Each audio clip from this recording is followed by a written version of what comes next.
So, point I wanted to make here today. I recently, well, not just we, yes, yeah, that guy over there, me and him, we watched Furiosa. I dragged him over. I held a gun to his head while he was sitting down. He couldn't move. You know, was that a comfortable experience for you, Sweeto? The movie, yeah. The gun, not really. I mean, it wasn't real. Yeah, but I didn't know that until after. Okay. I mean, it's only like 22 caliber. That's barely around. Come on now. Yeah, sure. Yeah. it's a little pellet. Being pressed up against your skull. Yeah. It's a pellet. Yeah, there's such a big difference. Jesus Christ. No. With me and him, we went out to see Furiosa. I even got like a little commemorative cup, which was pretty cool. We went to AMC theaters, watched that bitch in Dolby. Ay, cabrón. Yeah, we saw Nicole Kidman in Dolby. Let's fucking go. Yeah! Because here, they are. AMC theaters. We make movies better. Oh, Jesus Christ. She's annoying. I should have left right after that. That's the peak. That's the peak. That's the best part. Yeah. Nicole Kidman's always the best part. I've been hearing a lot of negative discourse around this film, and as we all know, unfortunately, Furiosa has bombed at the box office. That part of the video is going to be on the back half. Right now, I just want to do an unbridled critique, whether it's a praise, whether it's a tearing apart of, whatever. We're going to do all of our theorizing, all of our critiques, all of our loving on this film before we even get to the controversy, because this film deserves that. So let's talk about the film on its own merits, barring everything else out of it. How do you feel about this film, Sweeto? I think Furiosa is really good. Yeah. That simple as that. I mean, it's a solid movie from start to finish. Mm-hmm. It's very different than what I was expecting it to be. I was kind of expecting just like a Fury Road 2, and I think a lot of people were. But I'm kind of glad that it wasn't. It's more of a, not even really a character study, but it's just a more character-centric movie. It's less about just what's happening in the now. It's a lot of lore and a lot of world building. And so I think Furiosa is just a pretty good movie. It's very well made, well shot, well directed. The acting is really fucking good. The music is great, even though we'll get to it in a bit. You did mention it's a lot of reused music. But other than that, Furiosa is a solid theater experience. And I think it's a movie made for sure to watch in a theater. So if you're interested at all, if you've seen the trailer and you think it looks interesting, if you watched Fury Road and you loved it, I would definitely recommend watching Furiosa in theaters. Because it's what it's made for. It's made for the big screen. I really think that, first of all, I agree with pretty much everything you said. Furiosa, for me, I did not think that it was going to be like Fury Road. I really thought it was going to be a slower, more character-driven kind of film, and I got what I expected. The main reason why I thought that is because, well, guys, let's be honest. We're never going to get another Fury Road. 100 years from now, it's just never going to happen. Fury Road is a fucking, what's the word? A beacon of shimmering light in the cinema sphere. I'm sorry. Yeah. Fury Road is untouched. Okay, it may not be the best film ever made, but it's up there with one of the most unique films ever made. It's different in all the right ways. And Mad Max Fury Road is probably some of the best, if not the best, action sequences that I've ever seen in a film, bar none. It's ridiculous because you see like a John Wick with really cool action back to back and really cool set pieces, but you never seen a movie that moves like Fury Road moved. All these moving cars, all this stunt work. I mean, hell, Tom Cruise can eat his fucking heart out with the shit you've seen in this film, you know? And Tom Cruise is a bad motherfucker. Have you seen Top Gun Maverick? Have you seen the Mission Impossible movies? I say right now that Fury Road is top tier when it comes to stunt work, practical effects, anything. Fury Road is in the conversation when it comes to best action films of all time. And I love action movies. So that's what I think of when it comes to Fury Road. I think peak, can't be beaten, that kind of thing. So when I was thinking Furiosa, I was thinking it's going to be a good story with good characters, good writing, and some cool action sequences, but nothing that's really going to measure up to Fury Road. You know, I didn't think that it would be trying to reach those levels because those levels are practically impossible. And while I thought that, there were a couple moments where it was on the level of Fury Road. Now, it's not the entire film, but there were moments where it's like, damn, am I back in 2015? You know what I mean? This is wild. For example, when they first used Imperator Jack's vehicle and they got raided, you know, and como se dice, and all the war boys, right, and all the war boys are on the top and they're riding on the sides, and Imperator Jack looks behind him. He's like, damn, contact! And everyone gets excited because all the war boys are so excited to die for Morton Joe. You know, it's just... It's so great to witness again because it's been so long since we've seen some class like this, you know? And I gotta say, without a shadow of a doubt, that I don't think you're gonna see a better action film this year. Maybe one that might be better, but I don't. For me personally, right now, is there a better film this year, Squeedo? Remind me, because there's been a lot of good films so far. I would say Dune Part 2 was a better film, but if you're looking specifically for action, no. I think Furiosa's probably the best action movie of the year so far. I think you'd be hard-pressed to find a better film than Furiosa. Dune Part 2, that's fair. I haven't seen the Dune movies. But barring that, anything else you can think of? I mean, personal preference of the Fall Guy, but Fall Guy, right. I gotta see Fall Guy. I haven't seen Fall Guy. That's just me. Which is crazy, because that bombed too, which is wild. We'll get to that. Yeah. But como se dice, but for me, when it comes to Furiosa, I think it's top tier. It deserves its place in the Mad Max universe. It is not about Mad Max, and some people are pissed off about that because they thought the branding wasn't, was misleading, even though it isn't. We'll get to that. It's really not. Yeah, people are just idiots. It's fine. The characters here are great to look at, great to listen to. I mean, you got Dementis, who steals the show. Bro, Chris Hemsworth, he's so good. I thought he wasn't that good. Like, I saw Bad Times at the El Royale, and I'm like, yeah, he's okay, but I feel like the dialogue didn't fit him. You know, I felt like Chris Hemsworth just wasn't given that perfect role yet. Dementis is his opus. Right now, Dementis is his opus. Fuck out of here with Thor. Yeah, and it really feels like, you know, in Bad Times at the El Royale, I do agree that like it didn't really fit him, but Dementis feels like a role that's just made for him. Yes, like every line of dialogue, all his little mannerisms, it's just like he was made for this movie. Do you have it in you to make it epic, Furiosa? God damn it! Yeah. I love it. And I think all the little nuances and everything of Dementis, it just really shows how good of an actor Chris Hemsworth is. Yes, because we all know him for like Thor, and he's really good as Thor.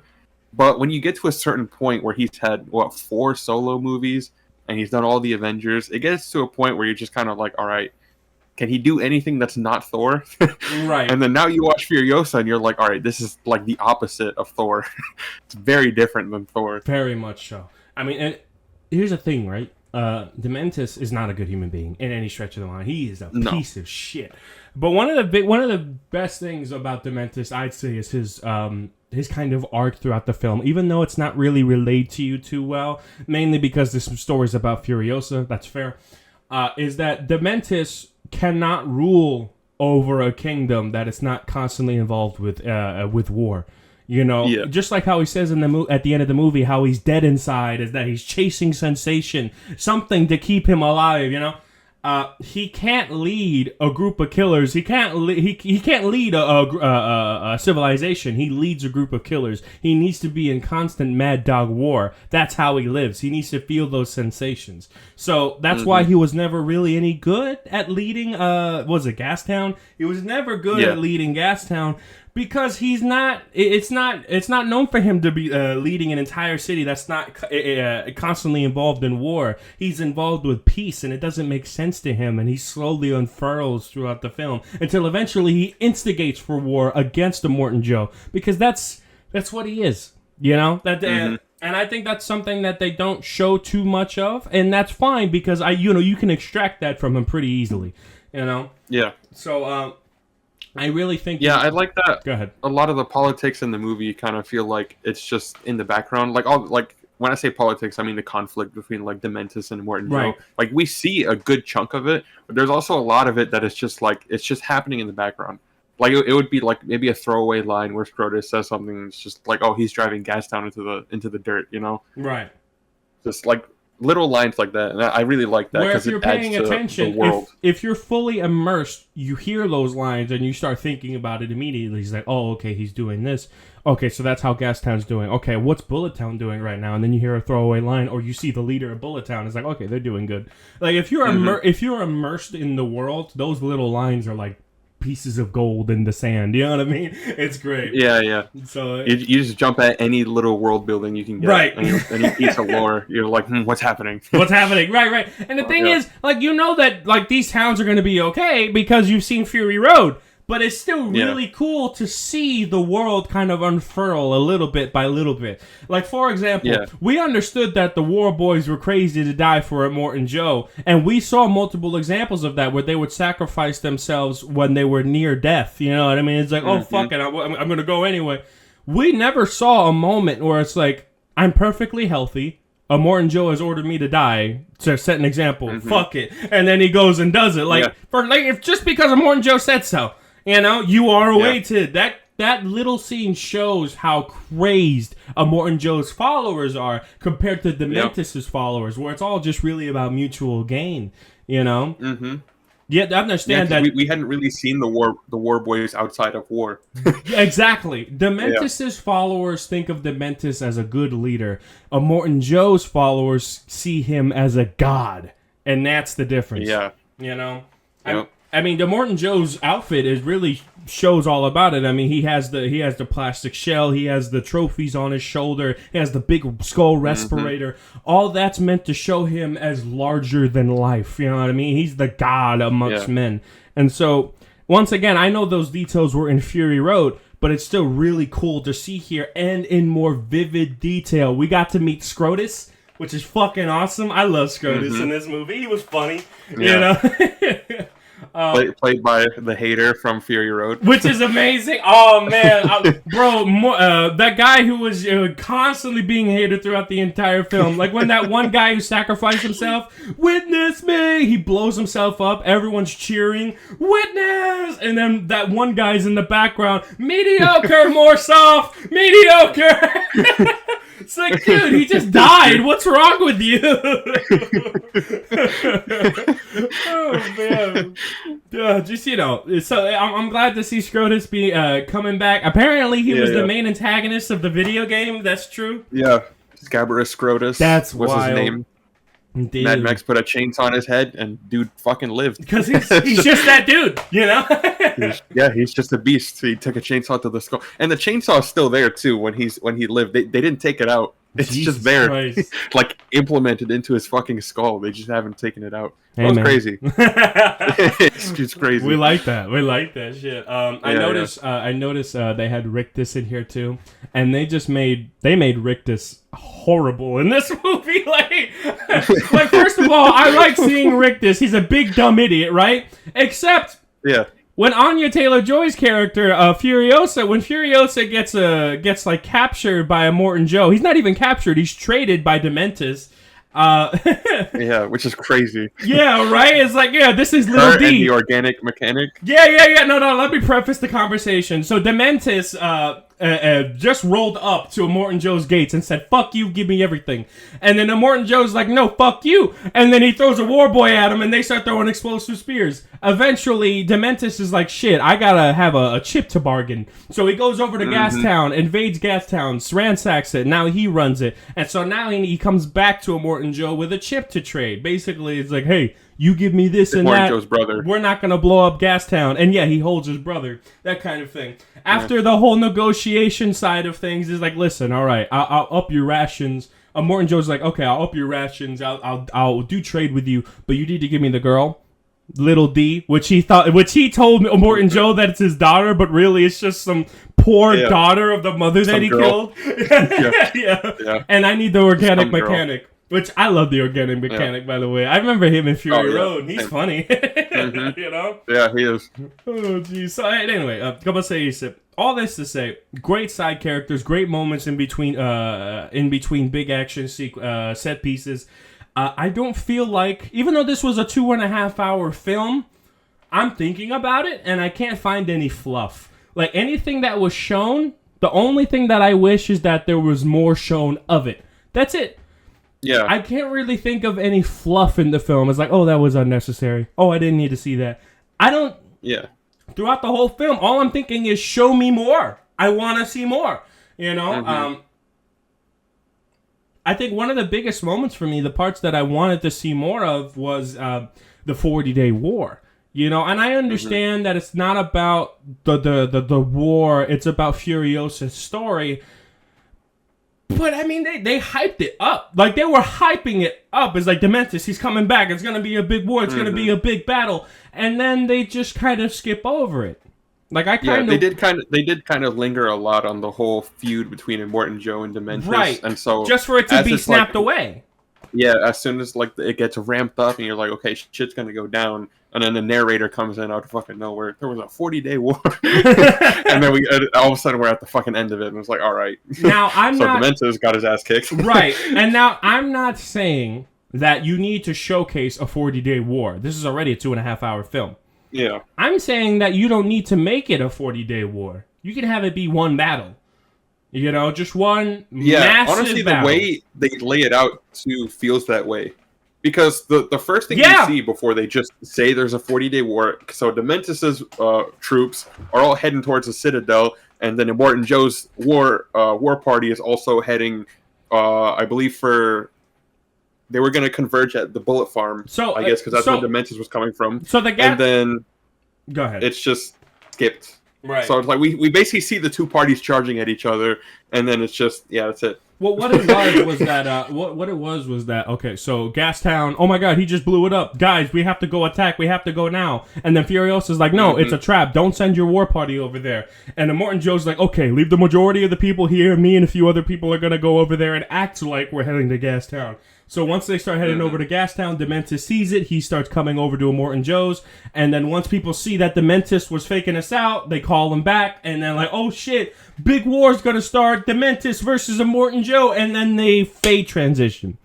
You know? Yeah. And while I love the visuals that they showed, and I love the narrator's voice, like here's the thing. The skip is quality. Like it's not like half-assed. Yeah. It's quality. The shots that they shit showed. It looked like Renaissance painting. Yes, and the way they were building it up is like first there was the World War, and then there was the South versus the North, and like all this, right? And then there was the 40-day war. Like when I was hearing this, I'm like, oh, they're ramping it up. They're amping it. Oh my god, it's gonna be so fucking good. And then they do their transition, and I like the transition. But I wish it could have been more. It's not bad what they did at all. But I wish there was more. I wish they showed a big battle between Dementis and Immortan Joe, you know? Yeah. I think that's probably the biggest kind of critique I have is that it could have been so much more and they just didn't show it, you know? Como se dice? One thing I also wanted to see more was Imperator Jack. You know, I did like him. I did like Go ahead. Him, I really wanted more of. Right. I mean, his whole dynamic with Furiosa, that part I really wanted more of, just in general. I feel like their relationship, it felt rushed, except when you really think about it, he showed the essentials. He showed what he needed to show. George Miller showed what he needed to show. But I feel like there should have been more. You know what I mean? Like, is he a love interest? Are they just best friends? Are they blood brothers? Like, what are we going for? You know what I mean? And I feel like his death was, while it was really cool visually, they didn't linger on it enough. It was just in the background. I didn't care too much about Imperator Jack's death, which isn't good. Because Imperator Jack is meant to be somebody that Furiosa's torn up about. Dementis did it again. He scorned me. He broke my heart. Except Imperator Jack, to us, is just some dude we met 10 minutes ago. You know? Yeah. It's like that Go ahead. that not even really a meme, but that post I sent you earlier of just Imperator Jack being like, "I'm going to teach you everything you need to know about the Road War." 30 seconds later, man, you're done. I taught you everything everything you need to know about the Road War. That's what it is. It's literally a fade transition. That's her entire Road Warrior stint. That's all it is. And once again, I'm not mad at the story for what it's shown. It's good what it has shown, but there needs to be more of it. You know? Mm-hmm. That's the thing, man, is that I feel like some of this stuff was rushed because what's here is great. But it's like we're missing a few pieces, you know? Now, keep in mind, this is me critiquing it heavily. I still extremely love the film, and I consider it as a good film that earns its place amongst the Mad Max saga, and I know you do too, right, Squidle? Mm-hmm. Right. Yeah. It's just that we're critiquing it. You know, I told you guys from the beginning when we were talking about the trailer is that I love this film. I know I'm gonna love this film. I know this is gonna be a badass movie, but I'm gonna look at it with a critical eye. And these are the gripes that I have with it. It is what it is. And even then, at least from my perspective, these are things that, you know, they could be really important. The way they're pulled off is still really good within the context of the story that the movie's trying to tell. Mm-hmm. It's just we want to see more of it personally, and it's kind of like, you know, it's kind of like saying, oh, this video game's really good.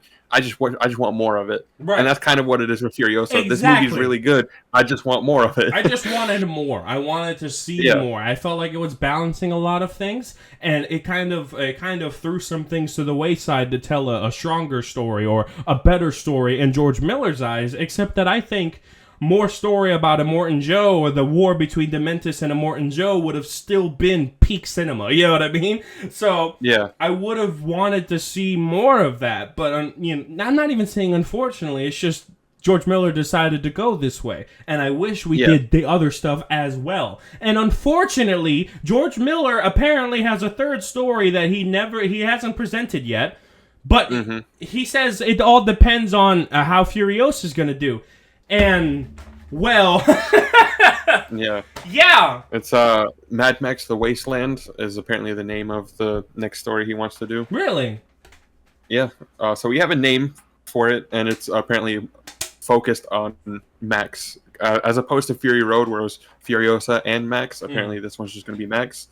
From what I've also heard, I've heard that this one might also be a prequel to Fury Road, which would be interesting. I don't know too much about it. But, damn, I hope he does it. Yeah, I hope he does too. I want to see it. I hope WB figures that out, but we'll get to that. Yeah, I mean, the thing is, George Miller owns the rights fully for the Mad Max franchise. Right. It's just a matter of what studio is going to be willing to give him the money to make the movie. Yeah, because he was storyboarding Fury Road for what, a year?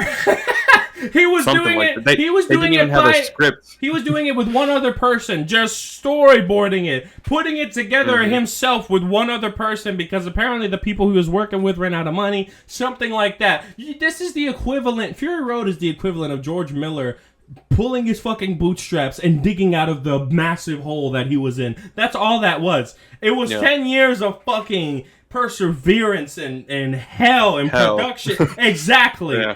And eventually he made it. And he made one of the best pieces of cinema and the best action cinema I've ever seen in a film. Ever. All right. Yeah. So, but see, that's the thing. And it was in post-production for 2 years.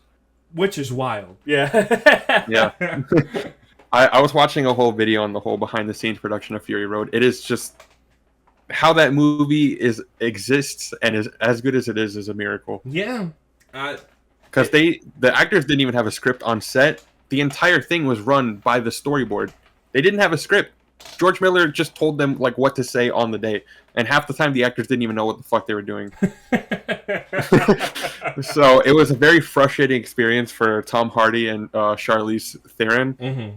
But in that same video I was watching, I believe it was at like a panel or something after the movie had already come out, and Tom Hardy was saying, you know, I have to apologize for George Miller because there were days on set where, you know, I would argue and, you know, we would yell because it was just a very frustrating experience for me. Mm-hmm. But then when you see the movie and see what George Miller wanted to do, there's no possible way he could have explained it on set on the day. So he straight up apologized. He's like, I'm sorry for, you know, being the way I was on set. That crazy ass mind of yours, right? Yeah. It's just you have to follow it. That's it. Yeah. Right? And so the one thing I wanted to mention as well is that George Miller, he kind of, como se dice, he kind of tries to restrain emotion as much as possible in his scripts. I started to notice that, is that he doesn't really linger too much on the emotional bits. He'll show some vivid imagery and then he'll move on, like with Furiosa's mother, you know?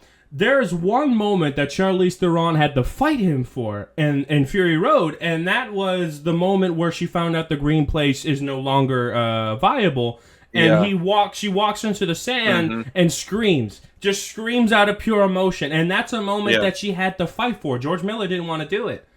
You know, yeah, I believe wasn't it going to be the same, but she just didn't scream. Right, she just gave up. Right, exactly. Yeah. But that scream showed all of the rage that she had boggled up for so long, and that scream hits so much more harder now that you know that she'll never get them back. Right. Yeah. So I got chills, honestly, just thinking about like Furiosa and then going all the way to that moment in Fury. Oh, goosebumps! Yeah, dude, it's just she fought through hell and back to get to the green place, and nothing. Yeah. Turns out her home was the friends she made along the way. Turns out the green place was the friends we made along the way. Stupid ass. But yeah, man, Furiosa was a damn fine story. It makes Fury Road so much more stronger of an entry, but Furiosa still holds her own. I have to say that if you're a fan of action movies, if you're a fan of character dramas, if you're a fan of great cinematography, if you're a fan of film, and you're not just some casual that thinks, there's not enough action in this movie, watch Furiosa, okay? Yeah. It's a damn fine film. You will not ever regret watching this film, and that's the truth. And it's crazy because Furiosa only really has 2 big major action sequences, and it's still like... Oh, peak! Some of the best action like I've seen in so long. What is here is peak, brother. The Bobby Knocker, I think that's what it's called now. The mommy knocker. Yeah, that one. Fucking hell, that sequence. Remember that meme that you showed me? I was like, dude. When I was watching Furiosa and they pulled out the parachutes and it's a gamer sitting straight, you know? yeah. Oh yeah, he just leans forward in the chair. He's like, hold up. Yeah, wait a minute. Wait. No, because that's the thing. That's exactly what happened with me. They pulled out the parachutes and I look at Dorian, dude. Dude. Yeah, I heard you. At first, when the dude got off the motorcycle and he started like skating on the sand, I heard you go like, wait a minute. And then bro pulled the parachute and you're like, wait a minute. Wait a minute. Wait. Oh man! And then the other guy pulled in his fucking parachute too, and he had an AK-47. He was going off.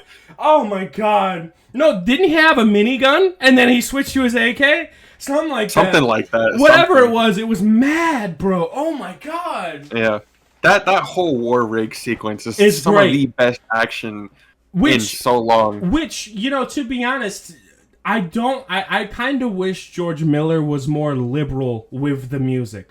You know, like there were a few sections where I'm like, you should put more music, hype this section up more, you know? And I do like that he restrains himself in a lot of instances. I do like that. But there were some points where I'm like, you gotta go full Fury Road here. What are you doing?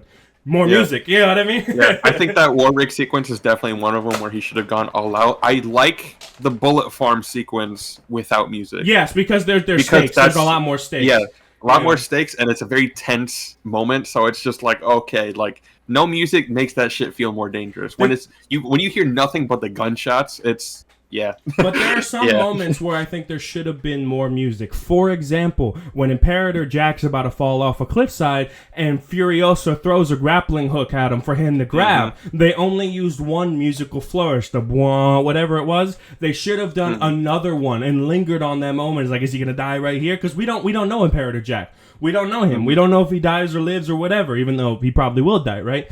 So it's like, does he die here or whatever? Milk that, you know? The thing is that George Miller knows how to use music very effectively. In Fury Road, there's this one musical flourish that I've talked to you about this multiple times. It's probably my favorite part of the film.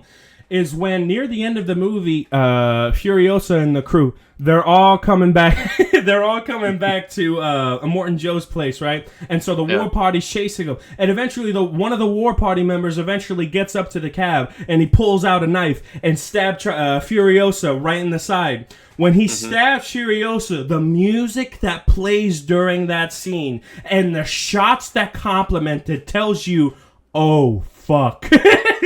Oh fuck. Like, you think, like, these characters, they get stabbed, they get hurt, it's alright, they're gonna live. That stab made you think, oh shit, they're gonna die. Like, it was so...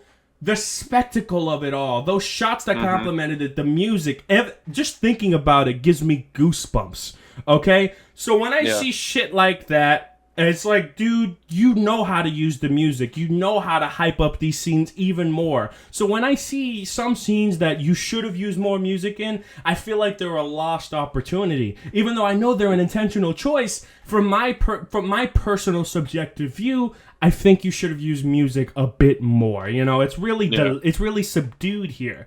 You know, so I think he should have used it a bit more. But there are sequences, like you mentioned, that actually benefit from the lack of music. Yeah, you know, but for sure, not all of them. Not all of them.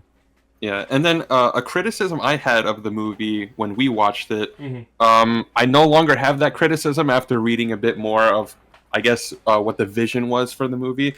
So one critique I had was that I think compared to Fury Road, Furiosa looks too clean, especially for like a post-apocalyptic wasteland movie.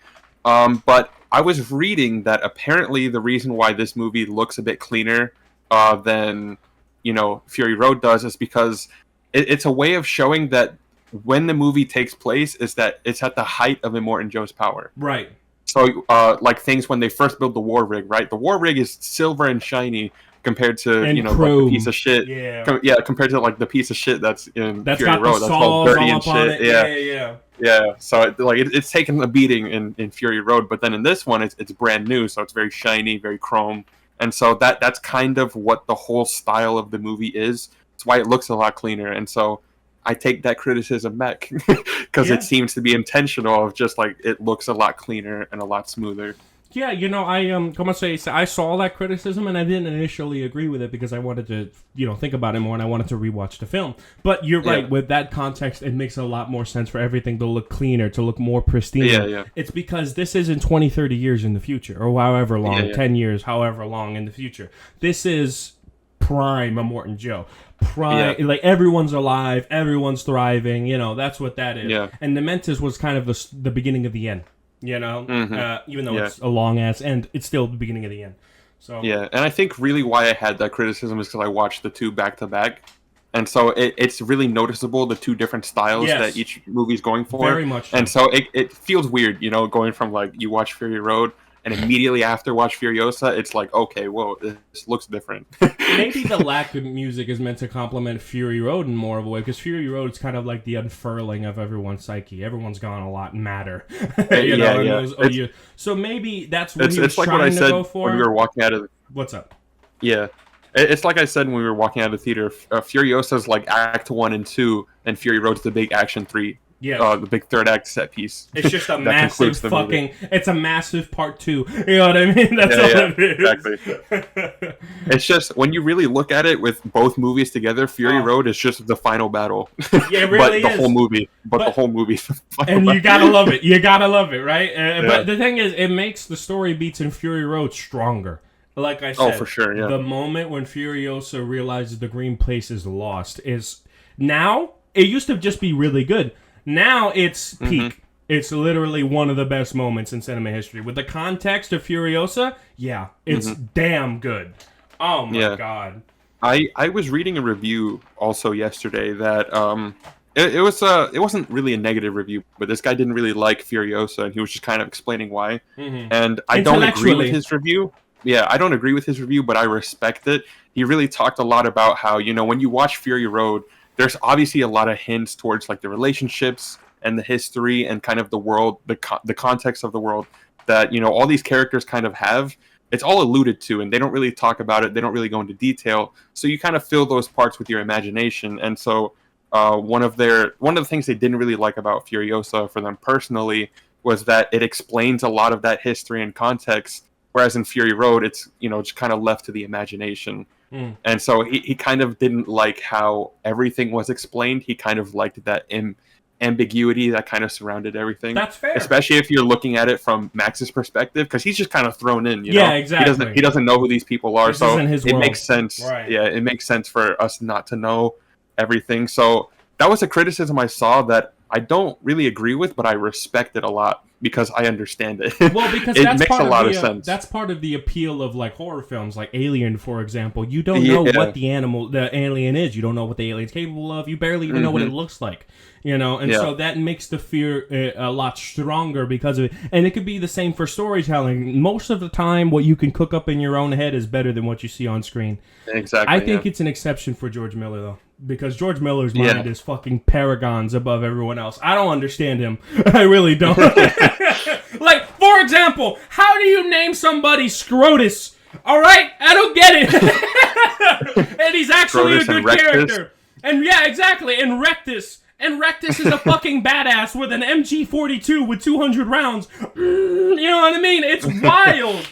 Like, how is he a badass, yet he's called Rectus? I don't get it. How do you get a bank teller who's meant to be like an accountant who has nipple clamps? Like, how do you make that character? I don't, So, once again, it's just George Miller can think of crazier shit than I can. So I think it's an exception for him. I really do. Yeah, it's just an imagination. It's wild, dude. I mean, for example, remember that character who ran the Bullet Farm? That whole sequence with him, you know what I mean? In Fury Road. Gun fever! Like, are you kidding me? Where does this come from? I don't, you know what? Fair. Just the image of a blindfolded old man shooting fucking 2 MP5s is insane. And he's wrecking house. He's blowing people up and shit. Gun fever! Like, oh, man. It's wild. So, like, that's my thing. I understand his criticism, and you know what? That's fair. The fact that he watched fair criticism. He watched it and judged it on his own merits. When I see stuff like that, I applaud you. Even if I don't agree with you, brother, you're doing it right. You understand? Those criticisms, you're doing it right. And I can tolerate those criticisms all day. In fact, I enjoy those criticisms because it expands my knowledge of film a bit. Because usually when people are trying to go against the grain, they tend to do more research. You know what I mean? So it comes off as more intelligent. Yeah, it really does. Yeah, it's so much better than when someone's like, "Oh, it's shit. Why?" It's just shit. I didn't like it. Like, yeah. That's like, explain. Like, what didn't you like about it? He comes off as an intellectual. Even if I don't agree with him, he comes off as somebody who has something to say. So good for that guy. I'm serious. Yeah, you know what? I retweeted his review. Right. He's good. I'm telling you right now. I'm telling you right now. You do not have to love this movie. If you watch it, you dislike it. That's fair. But you have to watch it. you have to understand why you don't like it. And then, you know what? Okay, so let me give you the final rating of the film before we get into the criticisms. This film was a damn fine watch from front to back. I think it's probably the best, if not at least top 3 of the films of the year. It's definitely contender. It's in the conversation. Furiosa, top tier cinema, and man, I was thinking an 8 when I came out of the theater, to be modest, but now with the context and the conversation and how much I really loved it, and me rewatching, rewatching Furiosa again, I'm looking at an extremely high 9.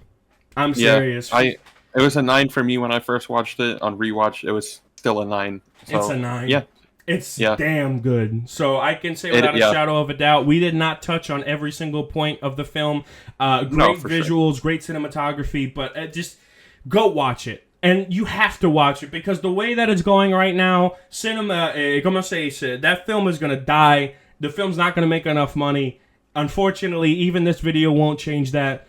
But I did my part. This movie's amazing. Go watch it. I'm curious for anyone that watched Furiosa before Fury Road. Let me know how you felt because watching it in that order is kind of weird. So it's like I'm curious to know if your perspective's a little different on the movie. It's like watching Better Call Saul before Breaking Bad. I can't. Me personally, I can't do it. I have to watch release order. Release order, right. But that is an interesting perspective. If you have that perspective, please leave it down in the comments. That sounds primo. Indeed. So, when it comes to the criticism surrounding Furiosa, We have a few intellectuals like Martin Kessler, who he made an actual critique of watching the film, and his criticisms are valid. I may not agree with them, Squeedo may not agree with them, but they're valid. Mm-hmm. But then you get to the dumb ones. There's always dumb ones. No matter what the movie is, there's always dumb one. It could be Best Picture Oscar winner, and someone's going to be like, it's not that good, actually. Mm-hmm. It's always going to be that one fucking guy. For example, I've seen criticism, I've seen comments on Furiosa saying, oh, Furiosa is not really that good of a character. Furiosa stole screen time away from Mad Max in Fury Road. No, I disagree. Let me tell you why. One of the main reasons for me is that Fury Road is a good Furiosa is a good character by herself. She carries the film really well. She's really good in this film. But you can also see it in Mad Max Fury Road that she's not this Mary Sue that the consumers are usually conditioned to. I understand where they're coming from. There's been a lot of films with female leads that are basically just replacements, like Indiana Jones 5 or the Star Wars trilogy. You see a lot of that where the female character is not really in depth. She doesn't really go through a lot of struggles. She's just good. That's it, you know? Furiosa does not suffer from that at all. What do you think she's a Mary Sue in any way, Squeedo? Talk. What's up? No. Because I mean, you clearly see it in this movie. She earned her way to getting the name. Like, she has a presence. She lost an arm. She lost a motherfucking arm. Yeah. And so, I mean, Furiosa is really just all about how her reputation came to be. And, you know, you really feel it when, I don't remember who says it, but when they look at her driving away, and it's like, oh, she's the fifth horseman of the apocalypse. It's like, god damn, yeah, you're right. Bad bitch. after what I just saw throughout this movie, fuck yeah. Yeah. Dude, she's a menace. But that's my thing, is that she's not like a lot of these Mary Sue characters who didn't struggle, who didn't earn their place, that have their quirks and their weaknesses. Furiosa has all of that. Furiosa is a well-written character. And then people say criticisms like this. They're just following, George Miller's just following the trend of female leads and political empowerment. Dude, he wrote the Furiosa script before Fury Road ever came out. So what's going on? What's your criticism again? Repeat that? You know, it doesn't make sense, okay? Furiosa was written before Fury Road, and Fury Road was made with Furiosa's lore in mind, okay? Mm-hmm. Now, for people who think that she stole screen time away from Mad Max and Mad Max wasn't given enough screen time, I always think of that one scene where Mad Max is faced with a badass motherfucker with 2 submachine guns in his hands and two of his lackeys shooting grenade launchers. And I was just thinking of this scene. And Tom Hardy's like, hey guys, okay, I need you guys to take the war rig half a click up the track. I'm gonna go deal with them. But what if you don't come back, Tom Hardy? Well, then you keep moving. And so they keep moving. Yeah. And Tom Hardy goes towards that massive war vehicle on foot. He walks over to him, and then you don't even see the action. You just see the explosions in the distance with mad music in the background. And then he comes out of the smoke, covered in somebody else's blood, with ammo wrapped around his neck and shoulders. And he's holding a wheel for the war rig in his right hand and a boot for Nux in the left hand. Do you really need more screen time? Really? Do you really need more screen time than that? Not only that, the scene, or like the little moment between Furiosa and Max before that, when they see the vehicle coming towards them, and then Max, he's like aiming down the sight with the sniper, and Furiosa, she's just gonna watch him take the shot, but then he realizes she's standing behind him, and then he's just like, yeah, all right, and he just like gives her the gun because it was established early in the movie that's like, yeah, she's a better shot. She's a better shot, which isn't taking away from Max, because then Max has that crazy-ass action scene. It's just that certain characters have weaknesses in some ways, and Furiosa's strength is not the physical combat, because Max beat her in that, but in the long-distance game, which you see more of in Furiosa, you know? So, yeah. It's like... Go ahead. Saying that Furiosa took away from Max's screen time is a dumb criticism. It's a joke. And so I think of, like, you know, I'm gonna use Cowboy Bebop as an example. Those of you that have seen the show kind of know what I'm gonna be going with here. It's a very episodic show, right? Every episode's a new story. And each story has kind of their own side characters. And there's an episode named Waltz for Venus in the show. And it starts with Faye and Spike, but they're not really the focus. It's about this new character who we've never seen before. And a lot of the episodes surround that one new side character, but really that character is just there to be an audience surrogate, I guess, for this current story. Mm-hmm. But Spike is still the main character, you know? He's still the main character. It's just now that there's a new side character helping him with his journey in this specific episode. God forbid there's a co-star. It's kind of how it is with Mad Max Fury Road. You just kind of get dropped into this story out of fucking nowhere. You know, there's not really much context as to what's happening before all the action starts going. And so we're following Max. And of course, in his journey, he's going to get help from some other characters. That other character happening to be Furiosa. She's helping him in the story. She's not taking away from his screen time. She's just another character that happens to be in that same story. Mm-hmm. Yeah, I 100% agree. She's a side character. She's a side character. She's a main character, but she's a side character, right. too. Okay, yeah. she's a co-host. You know what I mean? She's a co-star. There's two main characters in Mad Max Fury Road, and that's Furiosa and that's Max, okay? And they both have their arcs. Two of them on the poster. Right, and they both have their arcs. People like to think that just because a woman shared... we don't even have to say a woman, because even though that's what they're trying to imply, we don't even have to say a woman. Another person is sharing screen time with Mad Max and is kind of holding the mantle with him in this film.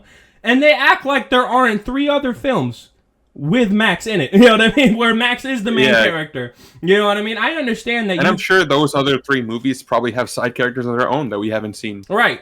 But it's a problem for Furiosa because they don't want to get invested in her, even though she's a really cool character who holds her own, who fights Mad Max one-on-one and loses. That's the thing. Mm-hmm. She loses. She doesn't win and beat his ass. They're pretty equally matched until Max gets the best of her, you know? So once again, it showed that Max is a bad motherfucker. Max is a guy who can survive anything, but Imperator Furiosa is fueled by rage. Furiosa is a bad bitch, and so they're on equal footing. You understand? I don't know why that's so hard for people to understand. Furiosa doesn't steal the story away from Max, because Max has an arc in this film. In the beginning, he's like, no, I don't want to help anybody. Fuck you. I don't want to, until eventually he's forced into it, because the wasteland is real limited, and there's only these few locations, so he's going to have to follow through and find the green place with her, because he has no other option. You know, he wounded one of Immortan Joe's wives. You know, like, he has no other option except to help them. And then by the end of the film, instead of splitting, he's like, you know what? I do want to help you. We need to go back to the Citadel to find some sort of redemption. You know, like, when I hear lines like that, I see those character moments. I see the badass action that both characters are a part of. I mean, Mad Max fought the motherfucker who's playing the guitar. How are you not? Yeah. How is he not having better screen time? How is he not having adequate amount of screen time? It doesn't make sense to me. How is this not a Mad Max film? I've heard criticisms. I thought of a... Go ahead.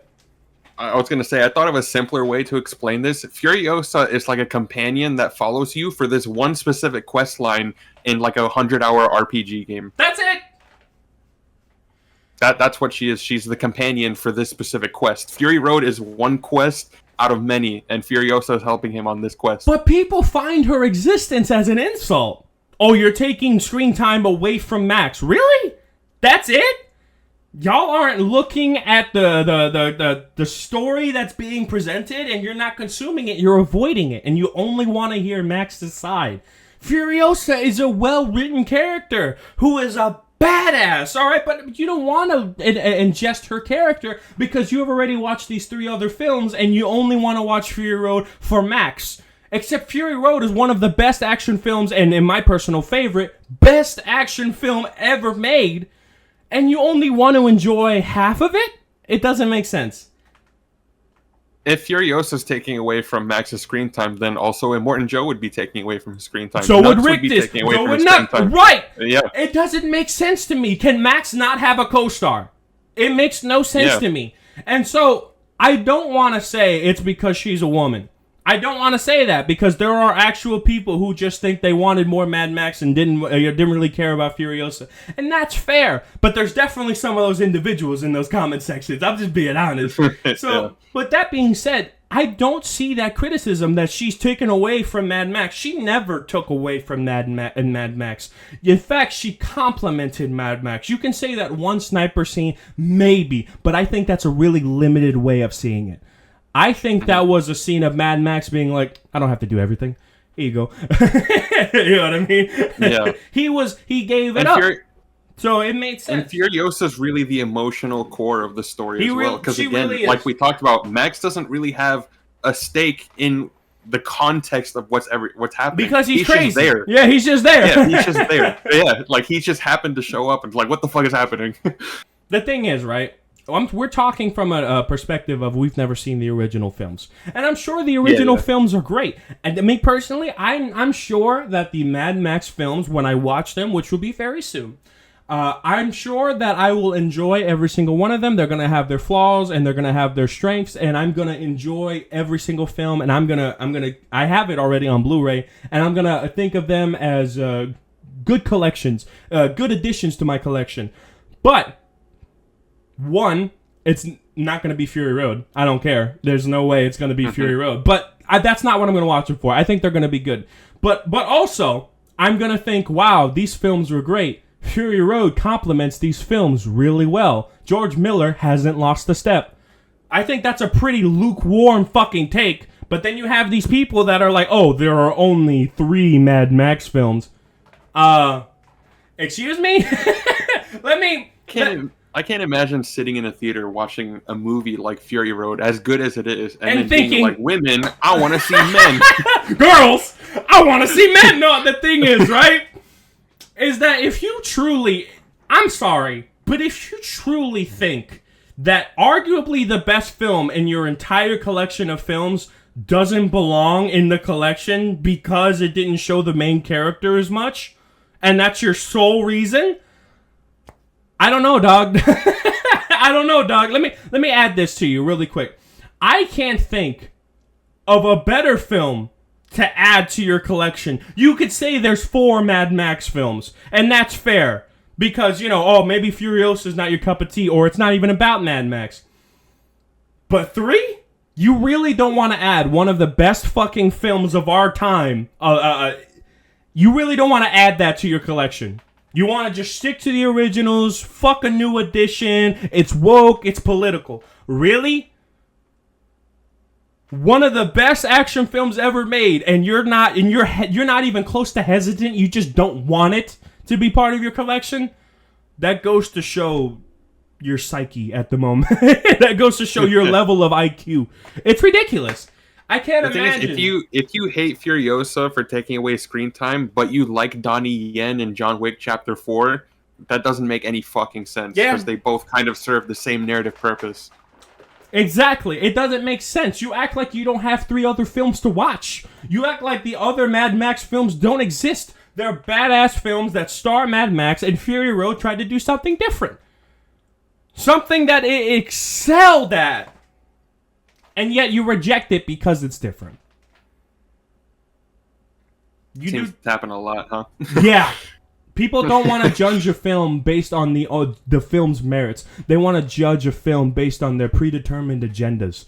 And one of the biggest agendas that's being pushed by Hollywood right now is the empowered female taking over everything with little to no struggle. The thing is, I understand where the audience is coming from on this. I really do, because they've seen a lot of those films. And some of tell me what, a lot of those films exist, and they're pretty ass. But Furiosa's not one of them. Not even close.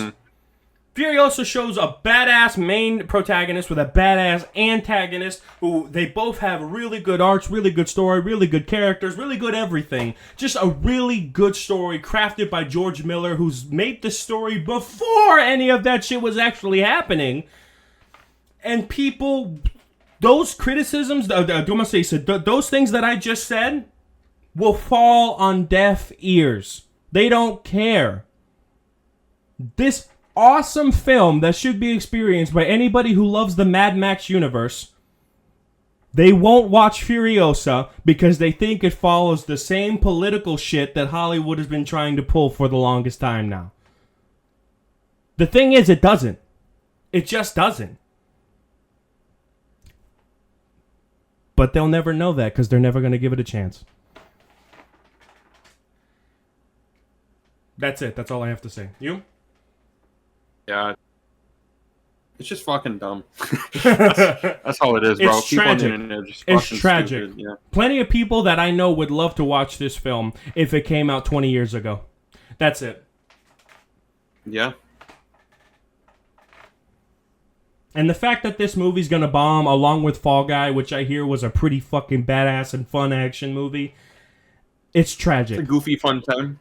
It's tragic that these films that are trying to do something different, that are labors of love, they're gonna bomb horrendously, record-breakingly. That's a word. Yeah.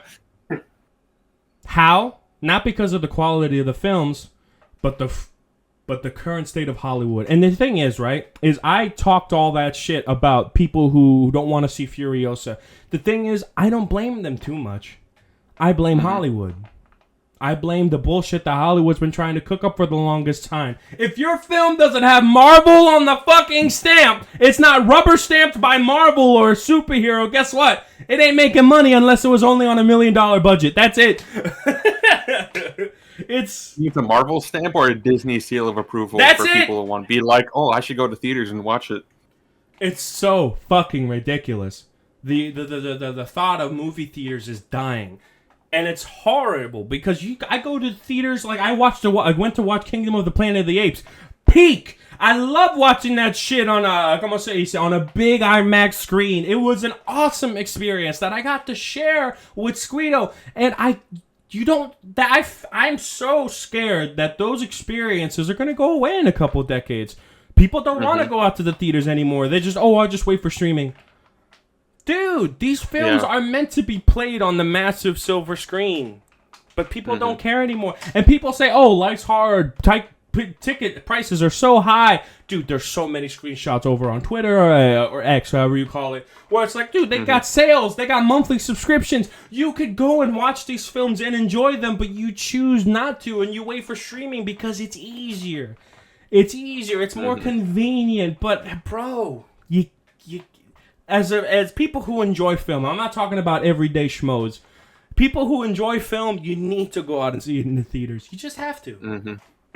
Yeah. That's it.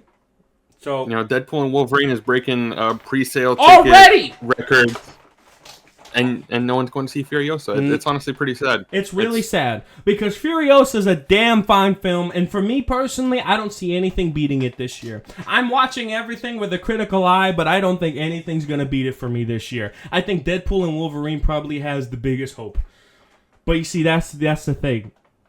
That's the only one. Furiosa for me, if it's not first place, it's second. And that's a big fucking accomplishment. So... And, I saw a post this morning that actually made me think, all these movies are bombing left and right in the box office. If Deadpool and Wolverine flops, what happens? Cinema's dead. It won't, though. It'll make money. Yeah. But that's something to think about. Because it is... potential, like the potential is there for it to happen, but it's not going to. Right. No, because it's more marketable than some R-rated films. But yeah, the thing is that I understand that Furiosa is a niche genre or whatever, but guys, Fury Road enjoyers, y'all gotta get out there. You know what I mean? Y'all gotta talk about Furiosa. Furiosa is a special film that's only going to be recognized a decade from now. So, it is what it is. And one other thing I want to mention before we cap it off. For people who think that Furiosa, a Mad Max saga, implies that Mad Max is going to be the main character in the film, you're a fucking idiot. No,